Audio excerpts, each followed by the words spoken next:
evening, hello and welcome to Plain Speak. I'm Anusha Soni. A horrific crime has been reported from Dumka in Jharkhand. A 19-year-old girl was set ablaze by her jilted stalker on the 23rd of August. The girl, unfortunately, has succumbed to her burn injuries. While the accused in the case, Shahrukh, and his accomplice have been arrested, the gruesome incident once again reminds us of the rampant violence that women face in our society. Here's what that makes matter worse. The victim had to travel about 250 kilometers to get basic treatment. At the local hospital nearby, she was given nothing but saline bottles, while she had about at least 45% burn injuries. There are communal overtones to this entire story. You have the Union Minister, Jilter Stalker, who's called this hate crime a result of politics of appeasement. Various right-wing groups are demanding death penalty for the murderer. The victim, before her death, had given a statement in which she narrates how she was being hounded by the accused. Now, this statement alone should be good enough to nail the culprits in a court of law. Now, we're also getting you the reactions which have come in on the story, the statement of the victim which has really come in. Let's begin by first hearing what the girl said in this very crucial statement that she gave before her death. Listen. वो हमको धमकी दे रहा था कि तुम मिलो, नहीं मिल रहे थे, तो इसलिए हम फिर धमकी दिया, फिर आके आग जला के कर दिया 10 से 15 दिन से। कहता था तुम बात करो, मिलो हमसे और शादी करो, नहीं तो तुमको मार देंगे, धमकी देता था। You heard the victim. She was getting repeated threats from that stalker. We're playing out these visuals for you.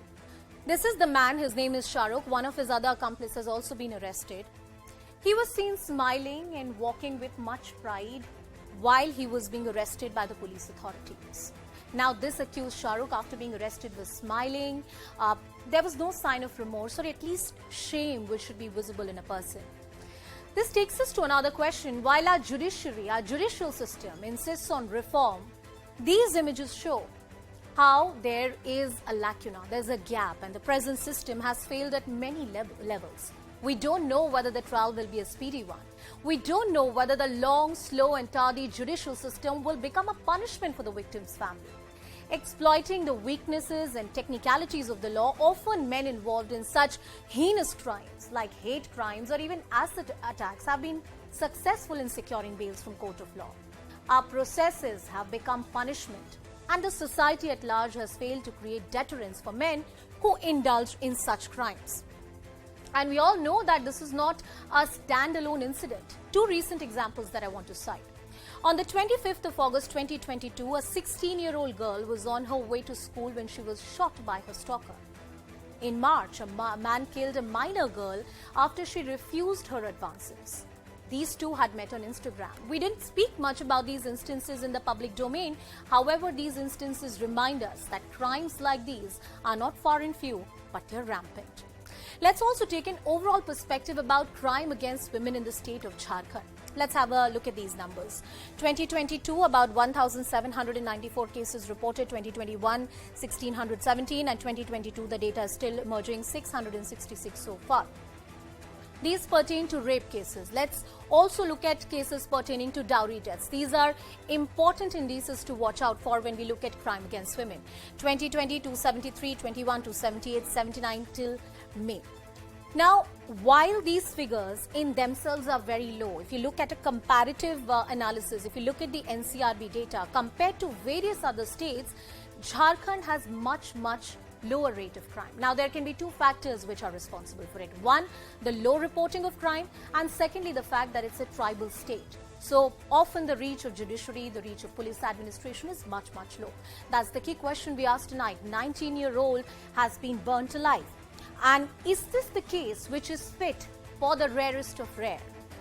Top legal voices like Abhishek Manu Singh, we had tweeted out that perhaps this is one case where one should look at this entire incident and talk about the rarest of rare. Death penalty should be an example that should be set here. Not any kind of bail or any kind of remission that accused or the convicts in cases like these really deserve. Now, through the course of the day, we had various political reactions coming in on the story, including the Chief Minister, who assured proper action. We had the opposition that has cornered the government over this entire issue. Listen in to the reactions on the story. घटना हुई है, ये घटना निश्चित रूप से काफी हृदय विदारक है और इसमें कानून अपना काम कर रहा है। पॉपुलर फ्रंट ऑफ इंडिया जो हमने बैंड किया था, इस सरकार आने के बाद जिहादी ताकतें काफी सक्रिय हो गए और कहीं न कहीं इस घटना में भी कहीं पीएफआई का तो हाथ नहीं है। इसकी जांच करें एसआईटी बनाकर। जिसका निर्माण जनजाति समुदाय के उत्थान के लिए हुआ था, जनजाति कल्याण के लिए इस राज्य को अलग से बनाया गया था, वो जो राज्य है अब वो जिहादियों का राज्य बनता चला जा रहा है। ये सोची समझी रणनीति के तहत हुआ है, ये लव जिहाद है। या तो आओ मेरे साथ शादी करो वरना जला दिए जाओ।